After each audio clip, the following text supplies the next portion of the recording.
क्या बात है जी। जो ध्रुव राठी मोदी को हराने के लिए हर इलेक्शन में अपने पाव पाव को चेंज कर लेता है, उसने इस बार बिना इलेक्शन ही पाव पाव को चेंज कर लिया है। पर इस बार केजरीवाल या राहुल गांधी को पापा नहीं बनाया है, बल्कि ग्रॉक जो कि एक एआई है उसको ही अपना अब्बूजान बना लिया है। कहां से आते हैं ये? हाँ, वो अलग बात है कि जिस ग्रॉक को इन्होंने अपना अब्बूजान बना लिया है उसी के मालिक को ये ट्विटर पे गालियां दिया करते हैं। एकदम इन्होंने वक्त बदल दिया, जज्बात बदल दिए, जिंदगी बदल दी। पर यहाँ पर ना सबसे मजेदार बात यह है कि केवल ध्रुव राठी ने अपने पापा नहीं बदले हैं, बल्कि पूरे के पूरे लेफ्ट इकोसिस्टम ने ग्रॉक को अपना पापा बना लिया है। वो भी सिर्फ इसलिए क्योंकि ग्रॉक ने कुछ डिस्टॉर्टेड और इनएक्यूरेट क्लेम्स को ना पुश करना शुरू कर दिया जो लेफ्टिस्ट प्रोपेगेंडा में फिट बैठते थे। और इसी कारण ध्रुव राठी ने ग्रॉक पे कल एक वीडियो निकाल दिया और वीडियो में बताया कि कैसे ग्रॉक जो है ना वो फैक्ट्स के लिए बिल्कुल रिलायबल सोर्स है। मतलब ज्यादातर केसेस में इन एआई से ज्यादा रिलायबल सोर्स मिलना मुश्किल है किसी भी चीज में। हाँ, वो अलग बात है कि इसी ग्रॉक ने खुद ध्रुव राठी को कई बार फैक्ट चेक किया है, उसे झूठा एक्सपोज भी किया है। और यही नहीं, ग्रॉक तो ध्रुव राठी को एंटी नेशनल भी बोलता है। गजब बेइज्जती है। और ध्रुव राठी भाई साहब कह रहे हैं कि ग्रॉक रिलायबल है, तो एंटी नेशनल कौन है भाई साहब? खैर, अपने लेटेस्ट वीडियो में ध्रुव राठी ने ना भर भर के प्रोपेगेंडा और झूठ फैलाया है जिसको एक्सपोज करना बड़ा जरूरी है। तो इसी कारण से भाई साहब आज हमने इस वीडियो को 4 चैप्टर्स में डिवाइड किया है। और पहले चैप्टर में हमने बताया है कि ध्रुव राठी ने अपने वीडियो में ग्रॉक को कोट करते हुए प्रोपेगेंडा फैलाया। वो प्रोपेगेंडा कौन सा था और उस प्रोपेगेंडा को एक्सपोज कैसे किया जा सकता है। फिर दूसरे चैप्टर में हम जानेंगे कि आखिर ये जो ग्रॉक है, चैट जीपीटी है या एआई के जितने भी टूल्स हैं, ये लेफ्ट लीनिंग क्यों हैं। फिर तीसरा चैप्टर आएगा और तीसरे चैप्टर में हम ये जानेंगे कि क्या एआई को मैनिपुलेट किया जा सकता है या नहीं किया जा सकता। और फिर लास्ट यानी चौथा चैप्टर आएगा तो उसमें हम ये जानेंगे कि भाई साहब इससे लड़ने के लिए सॉल्यूशंस क्या हैं। आप ना सॉल्यूशन पार्ट को अवश्य देखिएगा क्योंकि उसमें आपका डायरेक्ट जुड़ाव होगा। तो भाई साहब चलिए शुरू करते हैं।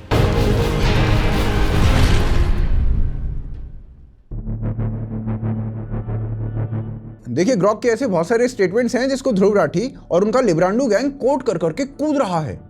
जैसे कि मोदी इंडिया के इतिहास के सबसे ज्यादा कम्युनल लीडर हैं। जब इससे पूछा गया कि भारत के सबसे कम्युनल नेता कौन है तो इसने फिर से नरेंद्र मोदी का नाम लिया। या फिर मोदी सबसे ज्यादा झूठ बोलते हैं। या फिर एएनआई एक प्रोपेगेंडा न्यूज चैनल है। जब ग्रॉक से पूछा गया कि कौन सी वायर एजेंसी सबसे ज्यादा झूठ फैलाती है तो इसने एएनआई का नाम लिया और कहा कि उसके ऊपर अक्सर फेक न्यूज और बीजेपी प्रोपेगेंडा को फैलाने के आरोप लगते हैं। Are you comedy me?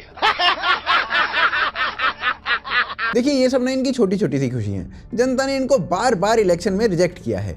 Lok Sabha election के बाद एक सिंगल स्टेट नहीं है जो इनके हाथ लगा हो। ऑलरेडी ये लोग डिप्रेशन में हैं, तो ऐसी छोटी छोटी खुशियां ढूंढ ढूंढ कर जी रहे हैं बेचारे। मैं ना इनकी ये छोटी सी खुशी छीनना नहीं चाहता। इसीलिए इस वीडियो में ना ये छोटे मोटे जो इश्यूज इसने उठाए हैं ना उनको डिबंक नहीं करूंगा क्योंकि वीडियो बहुत लंबी हो सकती है। और इसी कारण ना मैं इस चैप्टर में 2 सबसे बड़े झूठ जो इसने बोले हैं उनको डिबंक करूंगा केवल। तो भाई साहब, क्लेम नंबर 1 है no role of RSS in freedom history. तो भैया ध्रुव राठी ने अपने वीडियो की शुरुआत में ना सबसे पहला क्लेम यही किया है कि आरएसएस का इंडिया के फ्रीडम स्ट्रगल में कोई रोल नहीं था और ऐसा ग्रॉक कह रहा है।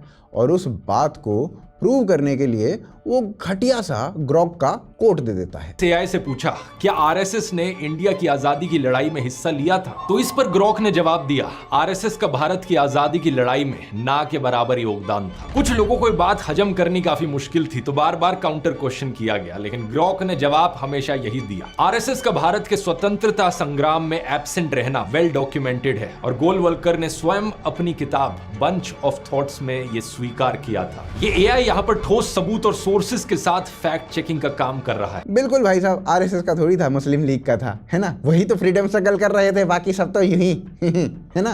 तो भाई साहब आपकी जानकारी के लिए बता दें, 1942 जब क्विट इंडिया मूवमेंट यानी भारत छोड़ो आंदोलन चल रहा था तो उसमें ना आरएसएस स्वयंसेवकों ने बहुत एक्टिवली पार्टिसिपेट किया था। नेशनल आर्काइव्स की रिपोर्ट के मुताबिक कई आरएसएस मेंबर्स को इस मूवमेंट में हिस्सा लेने के लिए ना अरेस्ट तक कर लिया गया था। ब्रिटिश पुलिस ने इन एक्टिविस्ट्स को ना बुरी तरीके से टॉर्चर किया था और कई स्वयंसेवकों को गोली तक से मार दिया गया था। इस घटना को ना चिमूर अस्थि एपिसोड के नाम से जाना जाता है, कभी सर्च कर लेना। पर नहीं, आप ऐसा क्यों करोगे, है ना। और दूसरा, फिर चिमूर अस्थि एपिसोड को कभी हमारे इतिहास में भी नहीं बढ़ाया गया, तो इन लोगों को और हम लोगों को कुछ पता ही नहीं चला। खुद उस समय के कांग्रेस कमेटी मेंबर गणेश बापूजी शिंकर वो बताते हैं कि उस समय जब 1942 में क्विट इंडिया मूवमेंट चल रहा था ना, तो आरएसएस के स्वयंसेवकों ने कई रेवोल्यूशनरीज को अपने घर में आश्रय दिया था और उनको अंडरग्राउंड वर्क में साथ दिया था। इसके न जाने कितने वेल डॉक्यूमेंटेड एग्जांपल्स हैं। आरएसएस ने 1942 में डिस्पाइट उनकी कुछ भी जाति हो या उनका कुछ भी धर्म हो, सबको अपने यहाँ पर आश्रय दिया और उनके अंडरग्राउंड वर्क में भी उनका साथ दिया।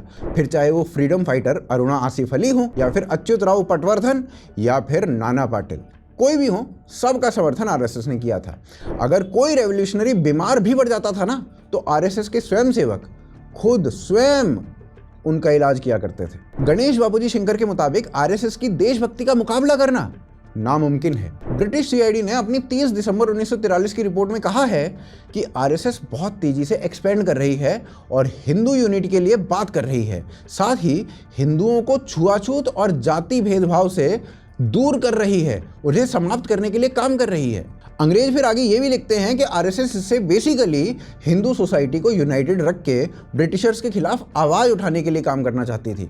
और सिर्फ आज़ादी में ही नहीं, आज़ादी मिलने के बाद भी उन्होंने पाकिस्तान में मिलियंस ऑफ हिंदुओं और सिखों को पाकिस्तान के परसिक्यूशन से बचाया है। इसके अलावा भी आरएसएस के बहुत सारे योगदान रहे हैं देश के लिए। अगर आपको आज़ादी के वक्त आरएसएस का क्या रोल है वो डिटेल में जानना है ना, तो भाई मैं आपको एक प्रोफेसर एएन वाली की बुक है वो रेकमेंड करता हूं, और बुक का नाम है now it can be told. इसमें आपको पता चलेगा कि कैसे आरएसएस ने पार्टीशन के समय देश के लिए कितने कंट्रीब्यूशन किए थे। फिर उसके बाद ध्रुव राठी जी का क्लेम आ जाता है कि सावरकर जो थे ना, वो ब्रिटिश एजेंट थे, क्योंकि उन्होंने अंग्रेजों से सबसे ज्यादा बार माफी मांगी थी और उन्हें ब्रिटिशर्स से पेंशन भी मिलती थी। इसलिए सावरकर के बारे में भी पूछने पर बताया कि अंग्रेजों से सबसे ज्यादा माफी मांगने वाले में विनायक दामोदर सावरकर का नाम आता है, जिन्होंने जेल से रिहाई के लिए कई माफीनामे लिखे। और हाँ, सावरकर ही वो शख्स थे जो अंग्रेजों से 60 रुपए मासिक पेंशन लेते थे, क्योंकि उन्होंने बाद में ब्रिटिश सरकार से समझौता कर लिया था। इतिहास के पन्ने पलटो, सच वही मिलेगा। जिन लोगों ने असलियत में इतिहास को पढ़ा है, उन्हें ग्रॉक के इन जवाबों में कुछ गलत नहीं लगेगा। कोई सेंस बात नहीं। चलिए इसकी सच्चाई भी जान लेते हैं। सबसे पहले भाई काला पानी, ये जेल जो थी ना, ये ब्रिटिशर्स ने 1866 में बनवाई थी और ये दुनिया की सबसे खतरनाक जेलों में से एक जेल है। और यहाँ ब्रिटिशर्स रेवोल्यूशनरीज को कैद किया करते थे ताकि वो मेनलैंड इंडिया में ना ब्रिटिशर्स के लिए कोई खतरा ना बन पाए।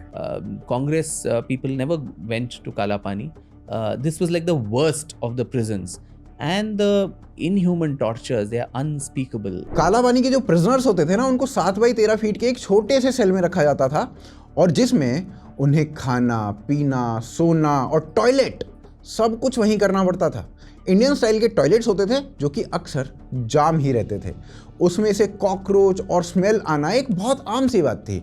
ब्रिटिशर्स ने प्रिजनर्स को टॉर्चर करने के लिए कई सारे और तरीके भी अपनाए हुए थे। उन्होंने बैल से चलने वाले कोल्हू को ना मॉडिफाई करके इंसानों से चलवाना शुरू कर दिया था। भूखे थके प्रिजनर्स को तेल निकालने का काम दिया जाता था और अगर कोई धीरे काम करने लगे तो उसे हंटर से मारा जाता था। ब्रिटिशर्स की ब्रुटैलिटी अगर जाननी है ना, तो जेलर डेविड बैरी के बारे में पढ़ो, कैसे वो काला पानी में क्रूएलिटी करता था। कई प्रिजनर्स या तो भूख और प्यास से मर जाते थे या फिर टॉर्चर से परेशान होकर वो खुद ही आत्महत्या कर लेते थे। बृंदा कुमार घोष जो यहाँ पर 10 साल तक रहे, उन्होंने लिखा कि इस सेल में हर दिन जिंदगी और मौत के बीच में झूलना पड़ता था। विनायक दामोदर सावरकर जो सिर्फ 28 वर्ष के थे, उन्हें 50 साल की जेल मिली थी। काला पानी में सबसे खतरनाक सजा थी सॉलिटरी कन्फाइनमेंट, जो कि इन्हें मिली, जो एक तरह का मेंटल टॉर्चर हुआ करता था। जब सावरकर जेल आए तो उन्हें 6 महीने तक अकेला रखा गया था। सॉलिटरी कन्फाइनमेंट में हाथ तक जंजीरों से जकड़े हुए थे। ब्रिटिशर्स का मकसद सिर्फ शारीरिक नहीं था, बल्कि उन्हें मानसिक रूप से तोड़ना था। सावरकर उस समय काफ़ी यंग थे और उनको पता था कि जेल में बंद रहकर उनसे ज़्यादा कुछ नहीं हो पाएगा। ज़्यादा कुछ अगर करना है, देश के लिए कुछ करना है, तो बाहर निकलना पड़ेगा और कंट्रीब्यूट करना पड़ेगा, जो उन्होंने किया भी। उन्होंने नेताजी सुभाष चंद्र बोस और भगत सिंह जैसे ना जाने कितने ही रेवोल्यूशनरीज को इंस्पायर किया और इसी कारण उन्होंने मर्सी पिटीशन लिखी ताकि वो नेशनल स्ट्रगल में कंट्रीब्यूट कर सकें। उनका भारत को आज़ाद कराना एकमात्र लक्ष्य था और इसी कारण उन्होंने अपनी मर्सी पिटीशन में बाकायदा ये तक लिख दिया कि अगर ब्रिटिशर्स केवल उनको जेल में रखना चाहते हैं तो रख सकते हैं, लेकिन बाकी के जो पॉलिटिकल प्रिजनर्स हैं ना, एटलीस्ट उनको छोड़ दें, उनको ना इसी में ही खुशी मिल जाएगी। He says if my name constitutes an obstacle in the release of all the other political prisoners, then delete my name and release the others, and that would give me as much joy as my own release would do. Savarkar ने खुद सत्येंद्रनाथ सान्याल और श्रीपद अमृत डांगे इन जैसे freedom fighters की mercy petition लिखी थी। Mercy petition. Satyendranath Sanyal पता है कौन थे आपको? ये वो थे जिन्होंने HRA यानी हिंदुस्तान रिपब्लिकन एसोसिएशन का गठन किया था, और जिसमें चंद्रशेखर आजाद और भगत सिंह जैसे जो फ्रीडम फाइटर्स थे वो वहां से निकले थे। सावरकर के द्वारा मर्सी पेटिशन लिखने के बाद ही ये दोनों यहाँ से आज़ाद हुए थे। आज जो लोग सावरकर को मर्सी पेटिशन लिखने के लिए टारगेट करते हैं या फिर उनका कंपैरिजन गांधी और नेहरू से करते हैं, वो पहले ना एक तरफ गांधी का साबरमती या आगा खान पैलेस देखिए जहाँ पर उनको कैद किया जाता था, या फिर नेहरू का अहमदनगर फोर्ट जेल देखिए, और फिर अंडमान में सावरकर की छोटी सी सेल देखिए जहां आदमी का हर दिन मौत के समान होता है। नेहरू को ना कुछ दिनों के लिए नाभा जेल में रख दिया था, 5-6 दिनों के लिए। उसी में ही नेहरू जी ने मर्सी पेटिशन लिख दी थी जी। फिर लिब्रांडो आगे ये भी कहते हैं कि सावरकर जो थे ना वो ब्रिटिश एजेंट थे क्योंकि ब्रिटिशर्स उनको पेंशन दिया करते थे। वाह, अब भाई इनका ज्ञान प्रिंट और वायर जैसे आर्टिकल से आगे बढ़ा नहीं है तो भाई ऐसे ही बात करेंगे ये। और जैसी पेमेंट की बात ये सावरकर के लिए कर रहे हैं ना, वैसी सेम पेमेंट गांधी के लिए भी ब्रिटिशर्स किया करते थे। एक्चुअली ये ना पॉलिटिकल प्रिजनर्स को जब रिलीज होते थे वो, तो उनको एक पेंशन दी जाती थी और वो हर एक पॉलिटिकल प्रिजनर को दी जाती थी। तो लिब्रांडो जी ऐसा है, सावरकर कोई एक्सेप्शन नहीं थे, सबके साथ होता था ये, ठीक है। और साथ ही साथ आपको ये भी बता दें कि सावरकर मैरिड थे। ब्रिटिशर्स ने उनके घर, डिग्री, सब कुछ जब्त कर लिया था। उनकी राइटिंग्स पर भी सेंसरशिप लगा दी गई थी। उनके पास कमाने के लिए ना काफ़ी लिमिटेड रिसोर्सेज थे, और अगर सावरकर सच में ब्रिटिश लॉयलिस्ट होते तो भगत सिंह और नेताजी उनकी बुक पब्लिश क्यों करते, बताइए जरा। इनफैक्ट भगत सिंह ने जो 1857 की सावरकर की बुक थी उसको अपनी ऑर्गेनाइजेशन में पढ़ना मैंडेटरी कर रखा था। आप उनकी ऑर्गेनाइजेशन ज्वाइन ही नहीं कर सकते अगर आपने सावरकर की बुक को नहीं पढ़ा है। उन्होंने ना खुद इसका 3rd एडिशन रिपब्लिश किया था जब ब्रिटिशर्स ने इसे बैन कर दिया था। और उधर से सुभाष चंद्र बोस, उन्होंने भी INA के सोल्जर्स के लिए इसका 4th एडिशन पब्लिश किया था। भगत सिंह ने अपने आर्टिकल्स में भी ओपनली सावरकर की तारीफ की थी। भगत सिंह ने मदन लाल ढींगरा और सावरकर की जो मीटिंग हुई थी ना, उसका किस्सा लिखते हुए कहा था कि सावरकर जो है ना वो बहुत महान है। भगत सिंह ने एक दूसरी जगह सावरकर को ब्रेव हार्ट बताया था। तो क्या अब भगत सिंह और सुभाष चंद्र बोस ये दोनों ब्रिटिश एजेंट हो गए? भाई साहब बताइए, वो एक ब्रिटिश एजेंट की क्यों तारीफ कर रहे थे, बताइए बताइए। मुझे तो लगता है भगत सिंह और सुभाष चंद्र बोस को भी ब्रिटिश एजेंट बताते हुए ध्रुव राठी अभी वीडियो बनाते ही होंगे, आ ही रही होगी। और अगर वीर सावरकर ब्रिटिश एजेंट थे तो भाई इंदिरा गांधी, जिन्होंने क्लियरली अपने लेटर में वीर सावरकर को भारत का महान सपूत बताया था, वो क्या हुई फिर। पर अब सबसे मेन सवाल की ओर बढ़ते हैं। ये जो ग्रॉक है या इसके जैसे और चैटबॉट्स हैं वो इतने लेफ्ट लीनिंग क्यों हैं? तो भाई साहब आइए अगले अध्याय में ना इसका ढंग से विस्तार में आंसर जानते हैं। देखिए आज जितने भी AI चैटबॉट्स हैं, चाहे वो परप्लेक्सिटी हो, ChatGPT हो या ग्रॉक हो, ये सभी के सभी ना लेफ्ट लीनिंग हैं।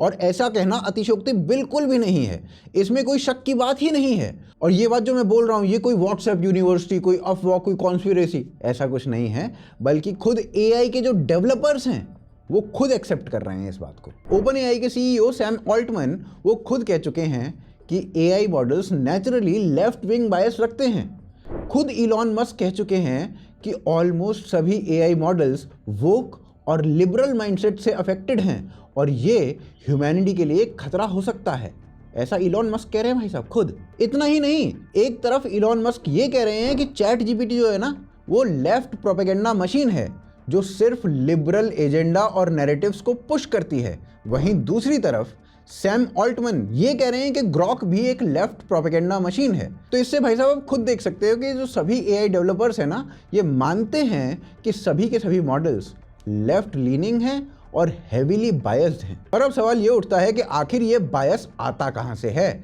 इसका जवाब खुद ध्रुव राठी अपने ही वीडियो में दे रहे हैं, बाद में भूल भी जाते हैं। इन सभी एआईज को पूरी इंसानियत की लेटेस्ट नॉलेज पर ट्रेन किया गया है। इसमें शामिल हैं करोड़ों हिस्टोरिकल किताबें, research papers, website articles, legal filings, court documents. Basically कोई भी चीज कहीं पर भी इतिहास में अगर लिखी गई हो, ह्यूमन नॉलेज में हो, तो वो इन एआईज के ट्रेनिंग डेटा में है। ये एआई मॉडल्स जो भी रिस्पॉन्स देते हैं वो उनके ट्रेनिंग डेटा पर डिपेंड करता है। प्रॉब्लम ये है कि जो डेटा इनको दिया जाता है वो मेन स्ट्रीम मीडिया, एकेडमिया और फैक्ट चेकिंग ऑर्गेनाइजेशन से आता है जो मोस्टली लेफ्ट लीनिंग होते हैं। अब चलिए इसको ना इंडिया के कंटेक्स्ट में देखते हैं। तो एआई का ज़्यादातर जो रिलायंस होता है ना वो the wire, scroll, Quint, news click, alt news जैसे जो प्लेटफॉर्म्स हैं इनके ऊपर होता है, जो ओपनली एंटी हिंदुत्व हैं, प्रो लेफ्ट हैं और इस्लामिस्ट्स के नैरेटिव को पुश करते हैं। और ये बात खुद कई एआई मॉडल्स एक्सेप्ट कर चुके हैं। और रिसर्च में भी ये पता चला है कि चैट जीपीटी, ग्रॉक, इनके जैसे जो एआई मॉडल्स हैं ना वो हेवीली लेफ्ट की ओर बायस हैं, जिसमें इन एआई मॉडल्स की गलती भी नहीं है क्योंकि इनका ट्रेनिंग डेटा ही लेफ्टिस्ट प्रोपेगेंडा वेबसाइट से उठाया जाता है, जिसको हटाना बहुत मुश्किल है। और ये बात खुद ना सैम ऑल्टमन ने कही है कि लेफ्ट बायस को हटाना बहुत टफ है क्योंकि उनका ट्रेनिंग डेटा एक स्पेसिफिक आइडियोलॉजी से फिल्टर होकर आता है। इंडिया में जो भी ऑनलाइन रिसर्च पेपर्स हैं, आर्टिकल्स हैं और एकेडमिक कंटेंट है ना, वो सारा का सारा जो है या फिर मोस्टली जो है वो लेफ्ट लिबरल आइडियोलॉजी से भरपूर है। तो एआई नेचुरली वही बायस रिफ्लेक्ट करेगा जो इनकी है। इसका एक परफेक्ट एग्जाम्पल तब मिलता है जब ग्रॉक ने विवेक अग्निहोत्री को फेक न्यूज़ पेडलर का लेबल लगा दिया, और जब लोगों ने इसके सोर्सेज को चैलेंज किया तो खुद ग्रॉक ने एक्सेप्ट किया कि उसका ये परसेप्शन उनके ट्रेनिंग डेटा में अवेलेबल द वायर और न्यूज़ क्लिक जैसे बायस्ड मीडिया सोर्सेज के कारण बना था। और इसके बाद ना ग्रॉक ने पब्लिकली विवेक अग्निहोत्री से माफ़ी मांगी। ऐसे ही ना जाने कितने और एग्जाम्पल्स दिए जा सकते हैं। तो भाई साहब असली दिक्कत जो है ना वो एआई मॉडल्स की नहीं है, बल्कि जो पूरा इंफॉर्मेशन इकोसिस्टम है उसकी है। और इसी इंफॉर्मेशन इकोसिस्टम से एआई मॉडल्स को ट्रेन किया जाता है, तो वो भी लेफ्ट बायस हो जाते हैं। देखिए भाई साहब, जब तक ये डेटा बायस रहेगा ना तब तक एआई बैलेंस रिस्पॉन्स दे दे, ये एक्सपेक्ट करना बेकार की बात है। पर इससे ये सवाल उठता है कि क्या फिर एआई को सही बात पे भी मैनिपुलेट किया जा सकता है या नहीं? आइए अगले चैप्टर में जानते हैं। ध्रुव राठी अपनी बात मनवाने के लिए ना झूठ कहते हैं कि एआई के डेटा को मैनिपुलेट नहीं किया जा सकता। एक सवाल यहाँ पर यह भी उठता है कि एआई का जो ट्रेनिंग डेटा है कहीं वो बायस तो नहीं। ये सवाल जायज जरूर है, लेकिन एआई के आउटपुट को कंट्रोल करना कोई आसान चीज नहीं है। जैसा हमने डीप सीक के केस में देखा, अगर आप चाइनीज सरकार के खिलाफ कुछ सवाल पूछते हो, शी जिनपिंग के बारे में कुछ सवाल पूछते हो, तो वो जवाब देने से ही मना कर देता है। ऐसा इसलिए क्योंकि उसे प्रोग्राम किया गया है जब भी ये कीवर्ड्स इस्तेमाल किए जाए जवाब देने से ही मना कर दो, क्योंकि वो लोग जानते हैं अगर कोई भी सवाल इस टॉपिक से रिलेटेड पूछने दिया गया तो ट्रेनिंग डेटा पर आधारित जो जवाब आएंगे वो वैसे ही होंगे। उन जवाबों को शी जिनपिंग के फेवर में बनाना इतना आसान काम नहीं है कि एआई को कंट्रोल करना, एआई के आउटपुट को कंट्रोल करना कितनी मुश्किल चीज है। अब एआई को पीछे से कितना भी प्रोग्राम कर लो कि इन लोगों के बारे में हमेशा फेवरेबल चीजें कहो, लेकिन उसका आउटपुट जो है टेढ़े मेढ़े सवाल करके हमेशा ऐसा निकाला जा सकता है जो सच्चाई पर आधारित हो। और ये जो अभी ध्रुव राठी ने बोला, क्या यही रियलिटी है? तो भाई साहब, हार्वर्ड के ना एक असिस्टेंट प्रोफेसर हैं जिनका नाम है हिमाबिंदु लक्काराजू, और एक पोस्ट डॉक्टरल रिसर्च एसोसिएट हैं ऑनवन कुमार।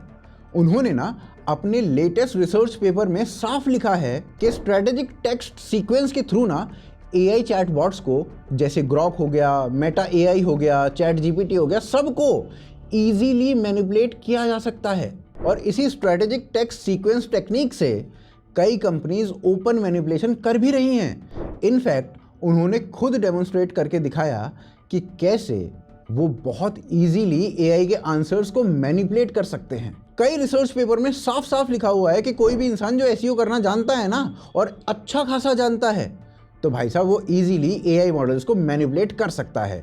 इसके अलावा जॉर्जिया टेक स्कूल के प्रोफेसर मिस्टर रीडी, उन्होंने अपने रिसर्च पेपर में ये भी लिखा है कि एआई चैटबॉट्स को आसानी से इन्फ्लुएंस किया जा सकता है, और इसके लिए तो कभी कभी ज़्यादा मेहनत भी नहीं करनी पड़ती। मतलब उन्होंने बताया कि अगर कोई आर्टिकल इंटरनेट पे ऑनलाइन पब्लिश किया जाता है और अगर एआई उसे पिक कर लेता है तो बस वो उसके ट्रेनिंग डेटा में हमेशा के लिए स्टोर हो जाता है। कई एआई एक्सपर्ट्स ने ये भी कहा है कि चैट जीपीटी हो, परप्लेक्सिटी हो, ग्रॉक हो या ऐसे जितने भी एआई चैटबॉट्स हैं, इन्हें ना इजीली फिशिंग, सोशल इंजीनियरिंग और मालवेयर अटैक्स का शिकार बनाया जा सकता है। और यही मैनिपुलेशन जो है ना, वो एआई कंपनीज के लिए आज की डेट में सबसे बड़ा सरदर्द बना हुआ है।